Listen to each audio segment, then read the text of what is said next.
Music. Hello, it's Nellie. Hello, I'm Nellie. Today, I'm going to show you how to properly use a manual breast pump for milk expression. Let's get started. Here is the breast pump. As you can see, it has an easy-to-use handle for pumping and a wide flange that fits comfortably against the breast. That fits snugly against the breast. Let's see how to use it. Now, I place the flange over my breast, ensuring it completely covers the nipple. Channel for more. Then, I say, if I'm going to stand there 18 hours in a dress of an iconic Disney princess, I deserve to be paid for every hour that it is streamed on. Rachel Ziegler just found out Disney's rebooting Snow White again, and she's in full meltdown mode. After the drama, backlash, and a $115 million box office flop, you'd think Disney would be tiptoeing, but nope, they lit the fuse. And Rachel, she's not the type to stay quiet. From sly jabs to outright fury, she's spilling tea and hinting at major behind-the-scenes chaos. And what she says next might just blow everything wide open. But where did all this madness begin?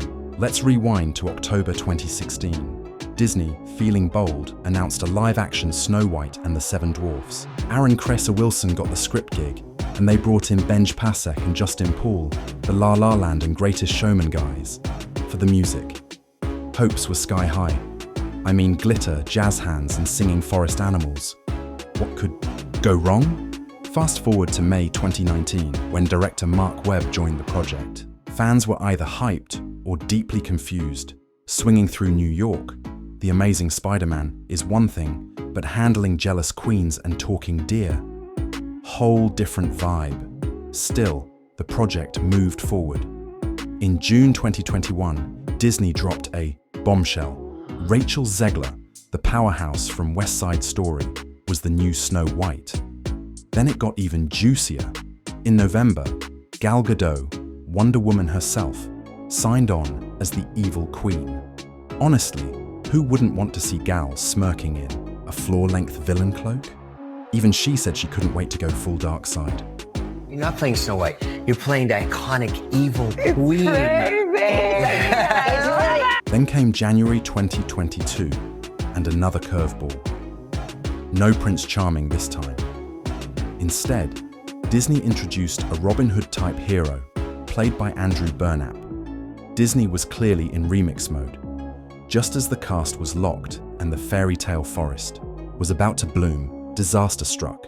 In March 2022, a fire broke out on set. Thankfully, no injuries, but it delayed production.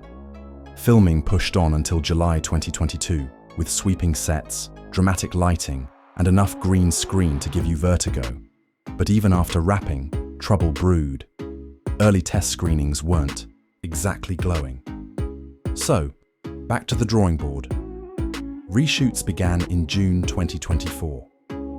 Meanwhile, a new controversy was heating up. Peter Dinklage called out the portrayal of the dwarfs.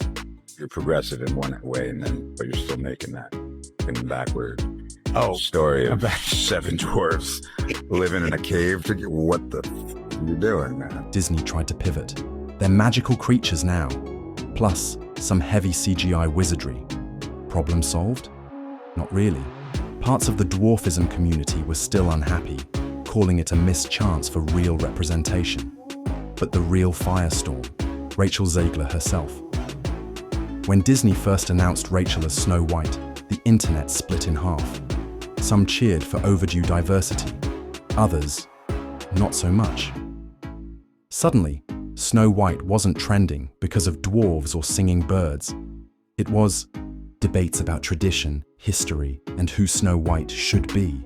Rachel didn't back down. She emphasized representation, pointed out Snow White's cultural importance in Spanish-speaking communities, and made it clear her Snow White wasn't waiting around for some guy to save her. And just when you thought it couldn't get messier. In a 2022 interview, Rachel called the original Snow White extremely dated and said the prince was weird. You could almost hear Disney purists fainting. I just mean that it's no longer 1937, and we absolutely wrote a Snow White that is not going to be saved by the prince. She's not going to be saved by the prince, and she's not going to be dreaming about true love. She's dreaming about becoming the leader she knows she can be. Some fans loved her take, calling it modern and refreshing. Others, deeply offended. Then things got political.